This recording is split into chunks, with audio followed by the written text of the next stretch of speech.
Hello మామూలు ఏదో ముచ్చటోడు పెట్టుకున్నాం. Like, share and subscribe to movie memory. ఈరోజు మన టాపిక్ వచ్చేసి మహారాజా మూవీ రివ్యూ భయ్య. సినిమా ఎలా అనిపించింది అంటే నాకైతే చాలా బాగా నచ్చింది భయ్య. థియేటర్లో అయితే మస్ట్ వాచ్. విజయ్ సేతుపతి కెరీర్లోనే ఇది one of the best movies.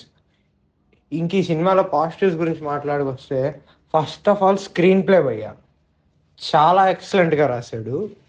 మనకి ఎక్కడ డౌన్ అనిపించదు, బోర్ కొట్టదు అండ్ మనం గెస్ చేస్తూనే ఉంటాం సినిమా మొత్తం. ట్విస్ట్ అయితే చాలా బాగా వర్కౌట్ అయింది.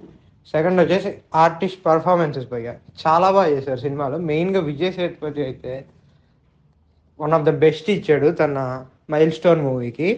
అనురాగ్ కాశ్యప్ కూడా లియోలో చూసి ఇలాంటి రోల్ పడింది తమిళ ఇండస్ట్రీలో అనుకున్నా కానీ, బట్ ఈ సినిమాలో తన పర్ఫార్మెన్స్ బాగా స్కోప్ ఉన్న రోల్ పడింది అండ్ తను కూడా చాలా బాగా చేశాడు.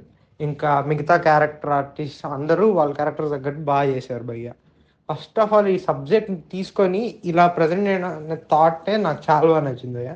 అండ్ మన ఎక్కడ లెట్ డౌన్ చేయదు సబ్జెక్ట్ అయితే.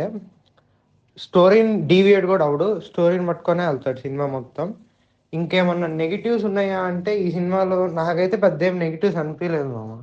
ఇది ఒక కమర్షియల్ ఫిల్మ్ కాదు కాబట్టి ఆ జోనర్కి తగ్గట్టే తీసాడు. మనకి స్ట్రైట్ ఫార్వర్డ్ వెళ్ళిపోద్ది. సో ఆ కమర్షియల్ ఆస్పెక్ట్స్ ఏం ఎక్స్పెక్ట్ చేయకుండా సినిమా జోనర్లోనే ఉంటుంది. ఈ సినిమా చూడొచ్చు అంటే ఖచ్చితంగా ఈ సినిమా థియేటర్లో అయితే ఒకసారి చూడొచ్చు మామూలు. ఓకే.